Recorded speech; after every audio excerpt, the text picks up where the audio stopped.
Apparently raspberry vodka, Here we go. blue raspberry, Kool-Aid, and Sprite. Had to go. Super. I thought that was going to be worse. So, No, it's just blue imagine raspberry. this. A close male friend of yours comes to you one day and they're acting really depressed. Are you starting? You don't know why, and so you try asking them and they don't talk about it. You notice this for a few more days and they just keep being distant. One morning you wake up and you hear that that friend has killed themselves. You later find out it's because they had been dealing with the depression from a rape. This close male friend of yours had been raped and felt like they could talk to nobody about it. This happens because there's a stigma attached to male rape that causes men to feel like they can't talk about it after it happens to them. Rape counseling is a very important thing for both men and women, and everyone should be able to know that they have resources available to them to help deal with these tragedies that happen to them, and so that they know that they can go on from this without destructive or violent acts, from these destructive and violent acts without such permanent coping mechanisms of this.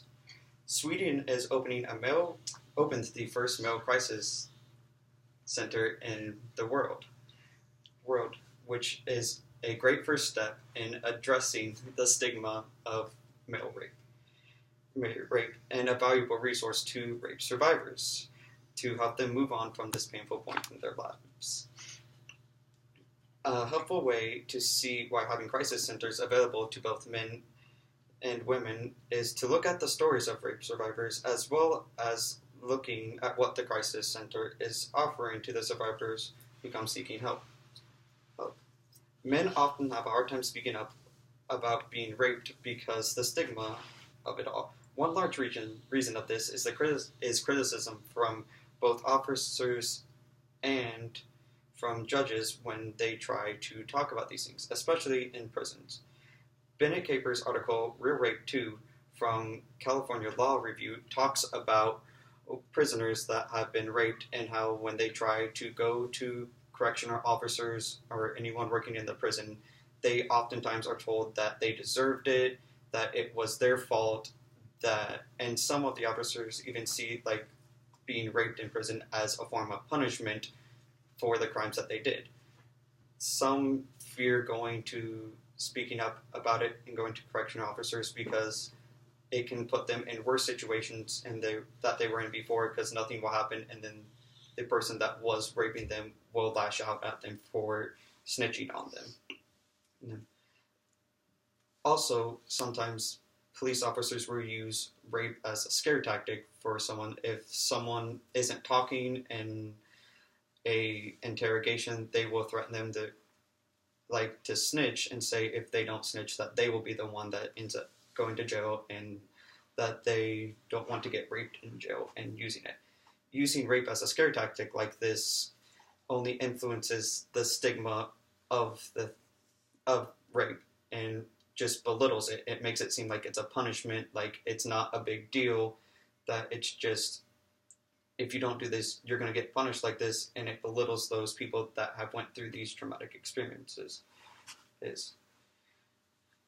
Lauren Euler's article, Why Sweden Just Opened the First Male Rape Clinic in the World, Euler speaks about how men seeking help can stir up more fear rather than decreasing it.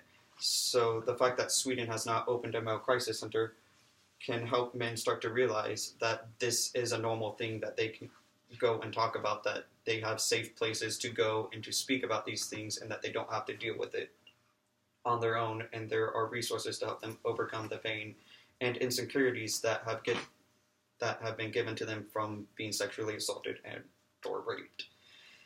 As the facility is almost identical to female rape crisis centers, it will help them in the same ways, but it's just more specifically geared towards men and helping them feel less insecure about the things that have happened to them, to reassure them that they aren't less of a man or a person because this happened to them, to make them feel like they aren't inferior.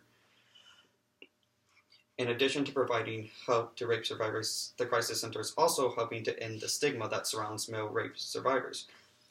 The Crisis Center opens and begins the conversation of rape for men, helping to end this taboo.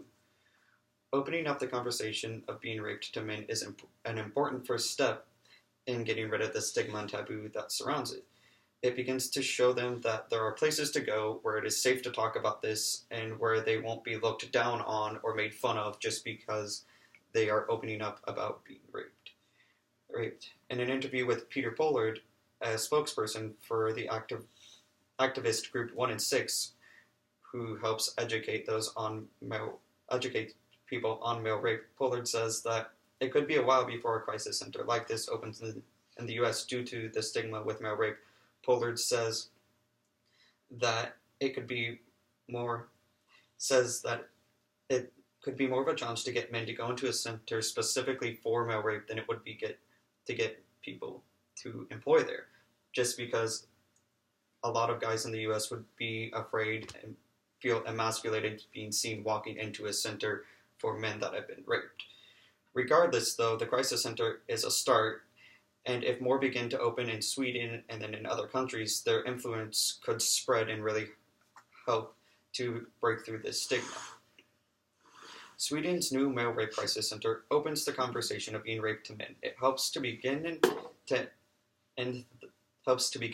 the end of such a taboo topic and chips away at the stigma surrounding it while providing health services to survivors. There is still a lot of work to do when it comes to addressing and dealing with male rape and the stigma around it. The Crisis Center in Sweden is a great first step in the right direction. It allows survivors to have a safe place to go and help after being sexually assaulted, as well as providing an example for other health facilities and countries that there are more things to be done when addressing this topic and issue.